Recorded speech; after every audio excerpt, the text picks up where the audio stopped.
हिंद, स्वागत है आप सभी का आपके अपने चैनल लक्ष्य तक पर। तो चलिए यूपी टेट वालों, आप जल्दी से लाइव आ जाएंगे क्योंकि यह क्लास पेपर 1 और पेपर 2 दोनों के लिए इम्पोर्टेंट होने वाले, क्योंकि क्लास होगी हिंदी व्याकरण की। यहाँ से हम कोशिश कर रहे हैं कि 30 प्रश्न आपके पूरे के पूरे सही हो जाएं आपके यूपी टेट के पेपर में और आपको सारा प्रश्न हिंदी का मिल जाए। तो चलिए क्लास को शुरू करते हैं और आज की क्लास में 60 प्रश्नों पर चर्चा करेंगे। ध्यान से क्लास को देखना है क्योंकि यहाँ पर कुछ नया होने वाला है। एक टॉपिक से एक एमसीक्यू, उसके बाद 2 वन लाइनर, उसके बाद अगला टॉपिक स्टार्ट हो जाएगा।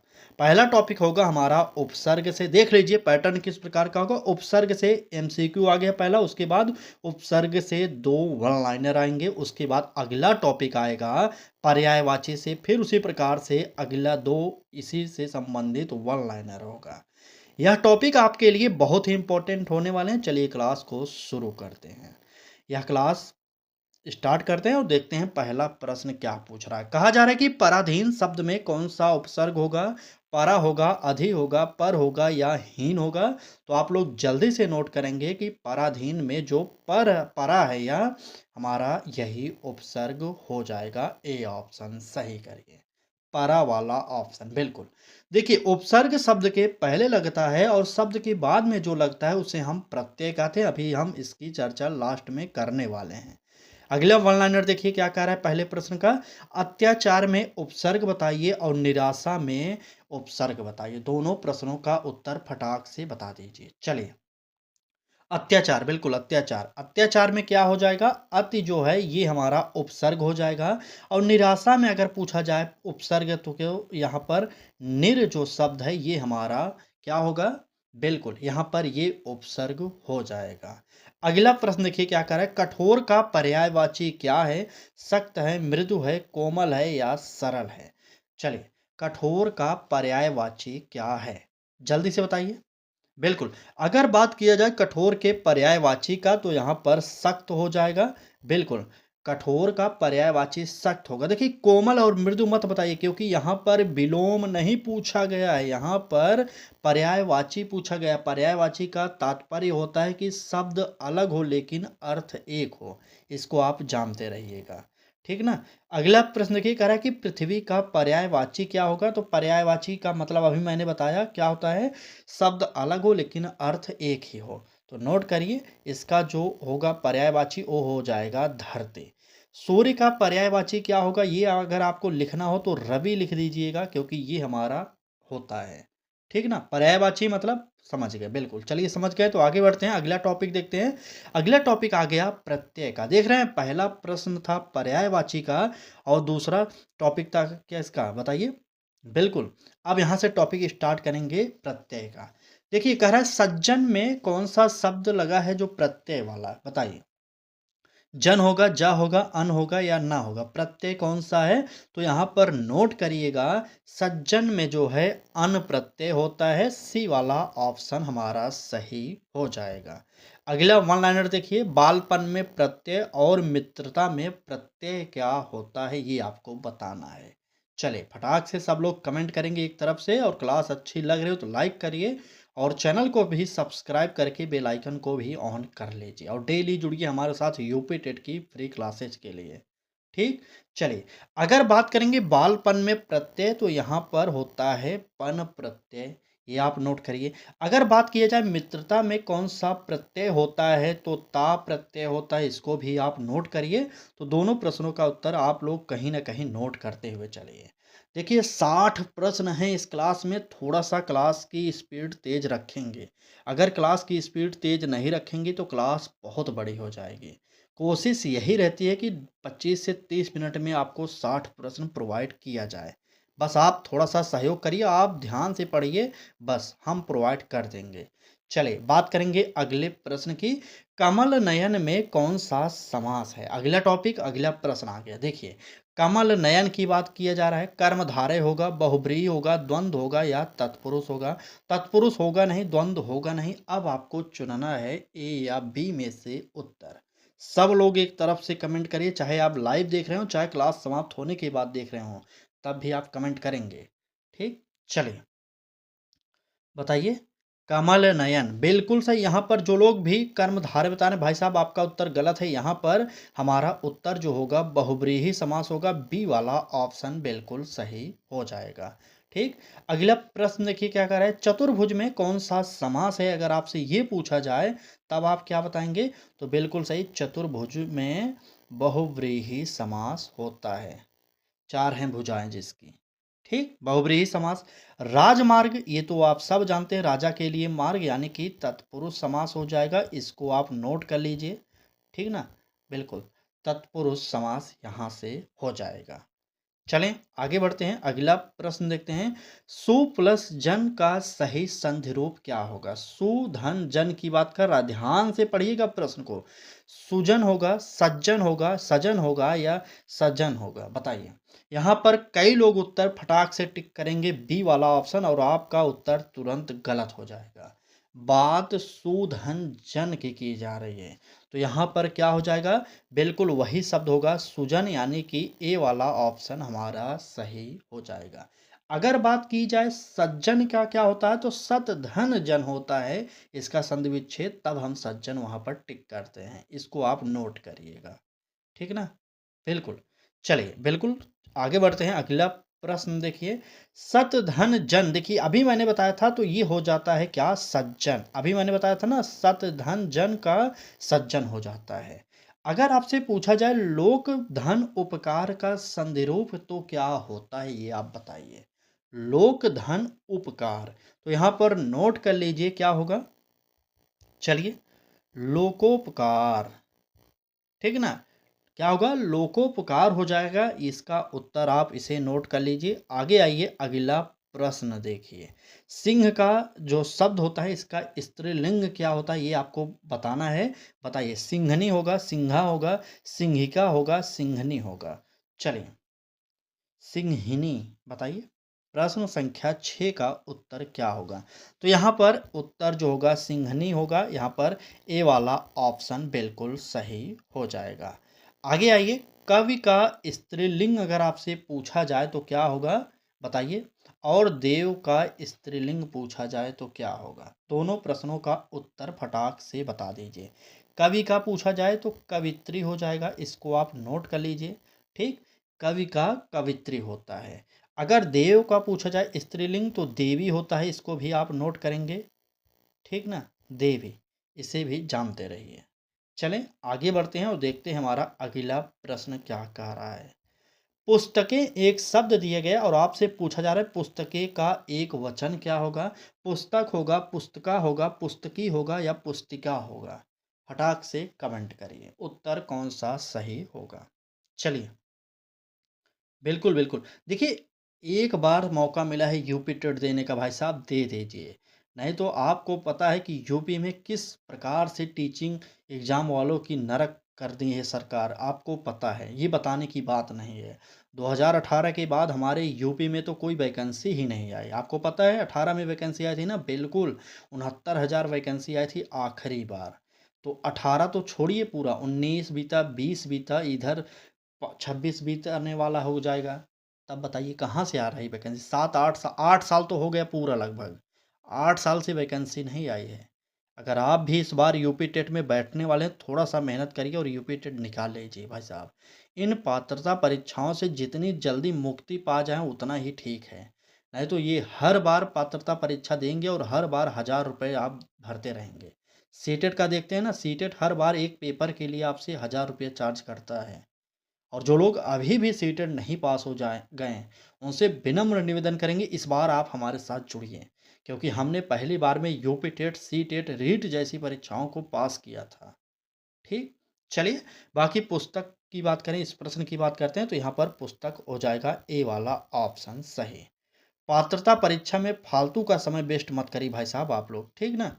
चलिए, बिल्कुल सीटेट की तैयारी कराए थे, आपको पता होगा। जो फरवरी में पेपर हुआ अभी जस्ट 2026 में, उसकी तैयारी हम कराए हैं। और आप हमारे प्लेलिस्ट पर जाइए, वहाँ पर सीटेट की क्लासेज मिलेंगी। एक बार देखिएगा तब जुड़िएगा सीटेट के लिए।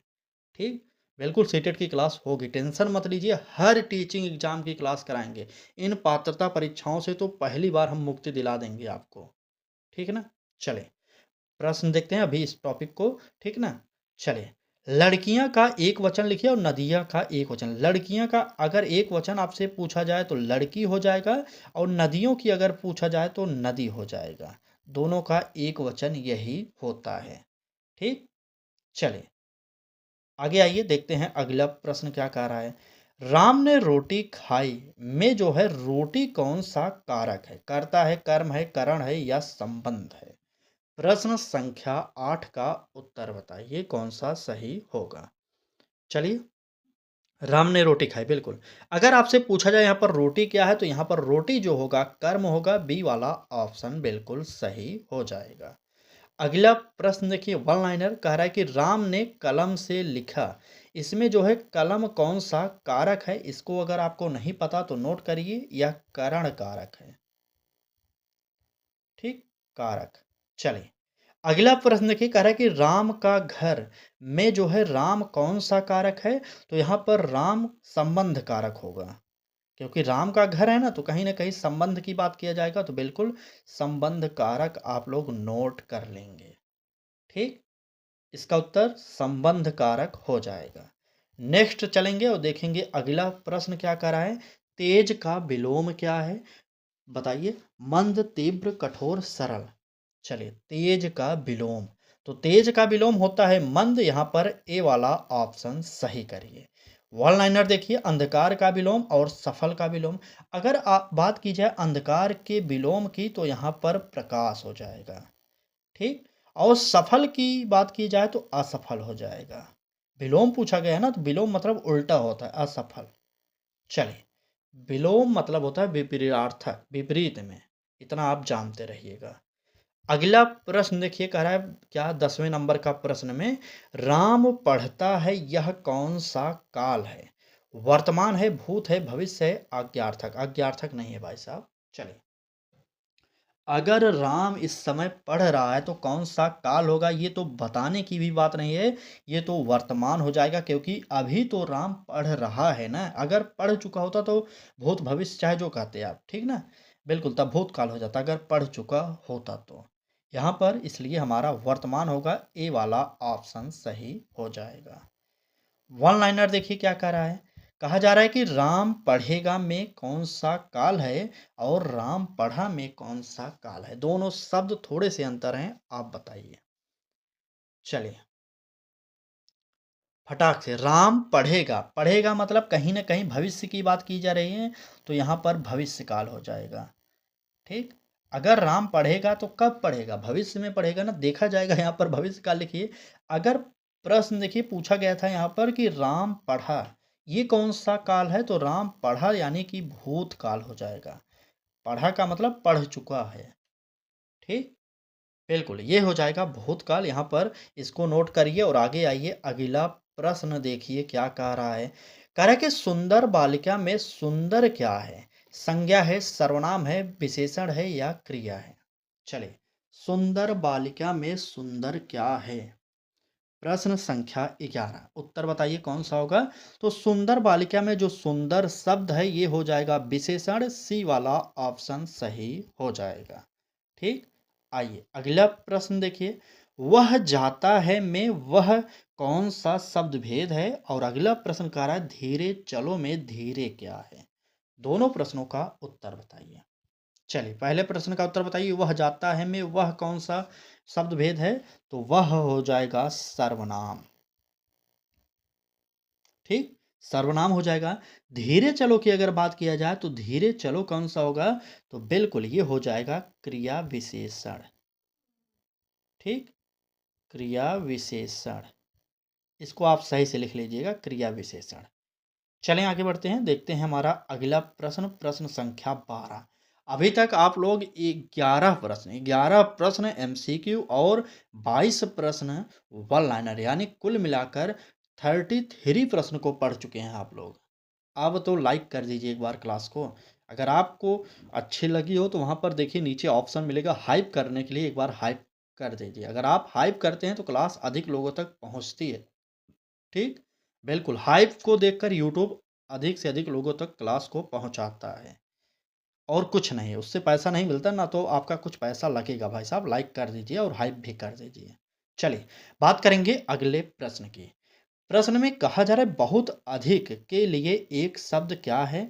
अत्यधिक होगा, अल्प होगा, न्यून होगा या कम होगा? चलिए बताइए। बहुत अधिक के लिए एक शब्द क्या है?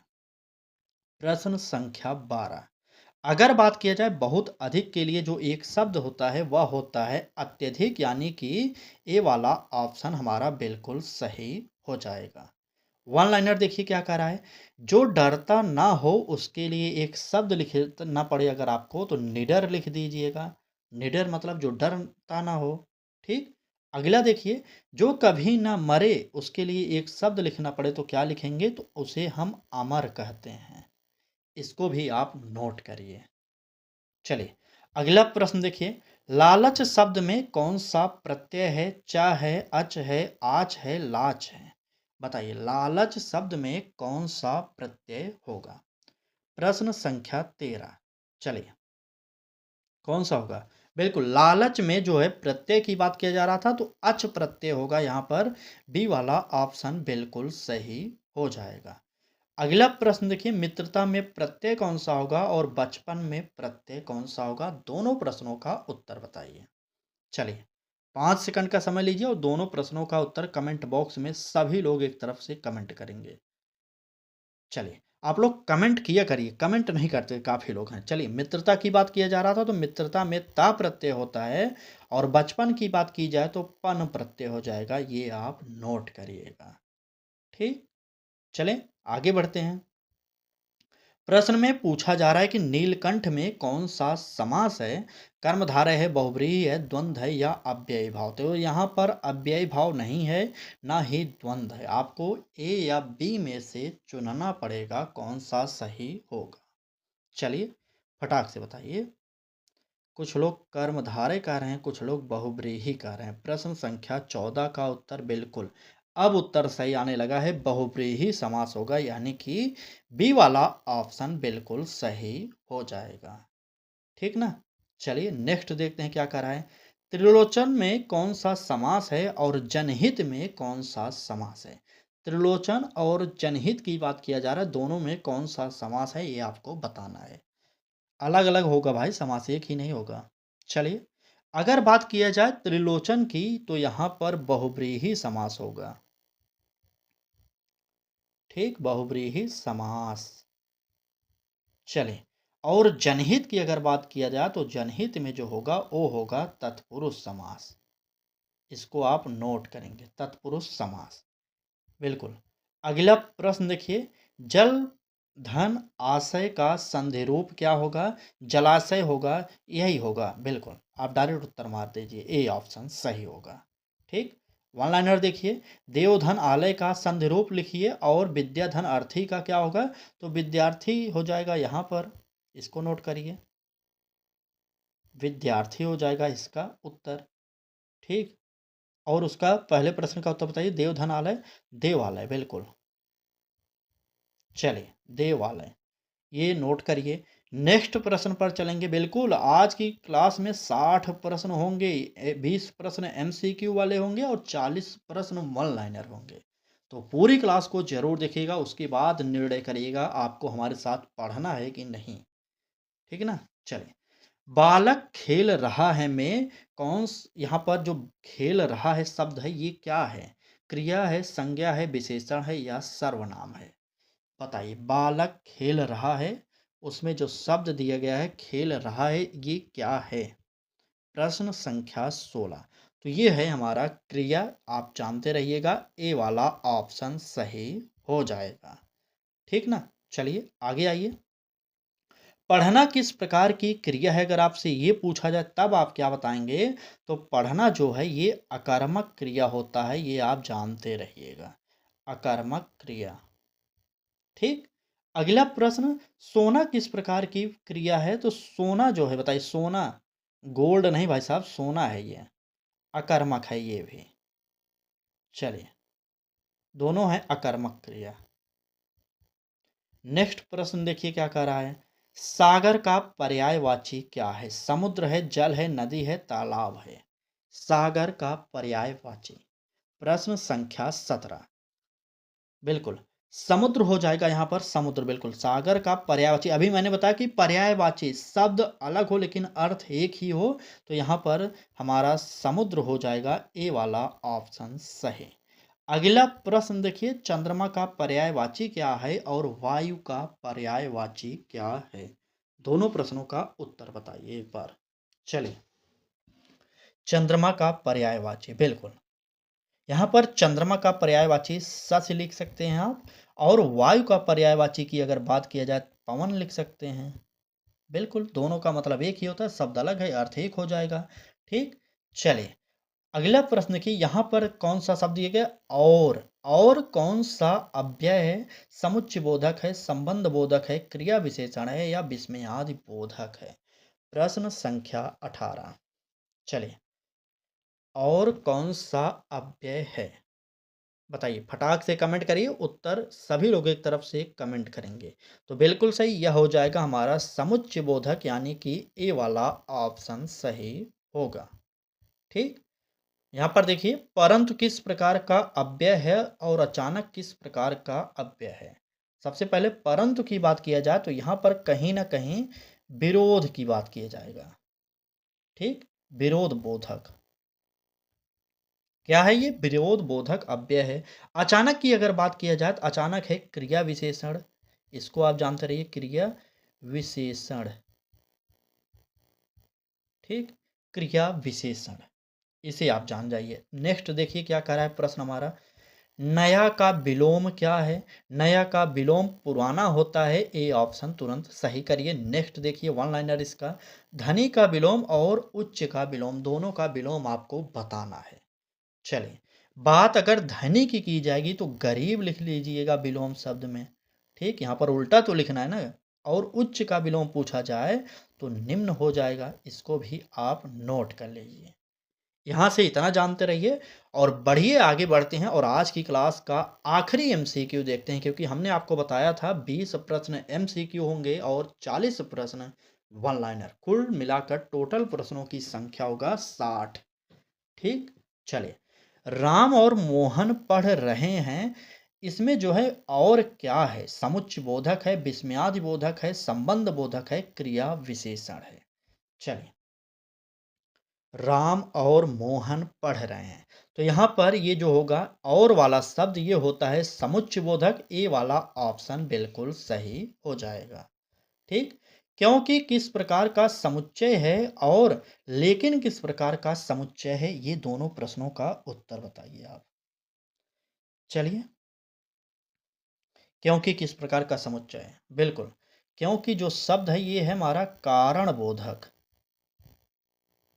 ठीक, कारण बोधक, बिल्कुल, यह कारण बोधक समुच्चय है। अगला प्रश्न, लेकिन जो है किस प्रकार का समुच्चय है, तो ये है विरोध बोधक।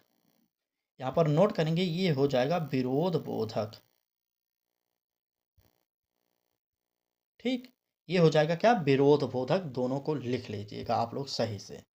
चलिए, तो ये रहा आज की क्लास। क्लास आपको कैसी लगी जरूर कमेंट बॉक्स में बताइएगा। हमने अपने तरफ से पूरी कोशिश की है कि आपके 60 प्रश्न जो आज की क्लास में हैं कम से कम समय में समाप्त किया जाए।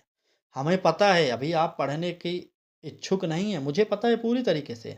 आप लोग कब पढ़ेंगे ये भी मैं जानता हूँ, लेकिन हमारा दायित्व है कि आपको थोड़ा सा प्रोत्साहित करता रहूँ, ताकि आप पढ़ाई को स्टार्ट कर दीजिए भाई साहब। देखिए, सिलेबस बहुत बड़ा है। अगर आप अभी भी आराम कर रहे हैं तो आराम मत करिए, क्योंकि परीक्षा की घड़ी बहुत नज़दीक आ जाएगी। ठीक, तब देर हो जाएगा, इसलिए अभी भी समय है, जुड़ जाइए और अच्छे से तैयारी कर लीजिए। चलिए, बाकी आपकी इच्छा है, आप स्वतंत्र हैं, आप जो करना चाहते हैं कर सकते हैं। आज की क्लास में आपके कितने प्रश्न सही हुए, जो लास्ट तक देखे होंगे क्लास, वह ज़रूर कमेंट करेंगे। इससे एक बात क्लियर हो जाएगी कि आप कितने लोग हैं जो लास्ट तक क्लास को देख रहे हैं। कई लोग स्टार्टिंग में आते हैं लेकिन 2-4 प्रश्न देखकर भाग जाते हैं। उनको लगता है ना, अभी क्या करेंगे पढ़कर। तो आप भाई आराम करिए, कोई दिक्कत की बात नहीं है। और जिनको पढ़ना है वो आज भी पढ़ रहे हैं। इलाहाबाद में जाइए, देखिए, आप यूपी टेट की तैयारी कर रहे हैं, वहाँ पर तो रेलवे की तैयारी करने वाले बच्चे तैयारी कर रहे हैं। पता नहीं वैकेंसी आएगी या नहीं आएगी, फिर भी वो लोग जुटे हैं, लाइब्रेरी में 10 से 12 घंटे दे रहे हैं। ठीक? आप थोड़ा-सा समय निकालिए, बस इतना ही कहना चाहेंगे, बाकी आपकी इच्छा है, चलें। ज़्यादा समझाना भी बेकार होता है क्योंकि आप सोचेंगे सर लेक्चर वैसे ही मार रहे हैं भाई साहब। चलिए क्लास को यहीं पर समाप्त करते हैं। कल फिर मिलेंगे एक नए क्लास के साथ, तब तक के लिए धन्यवाद।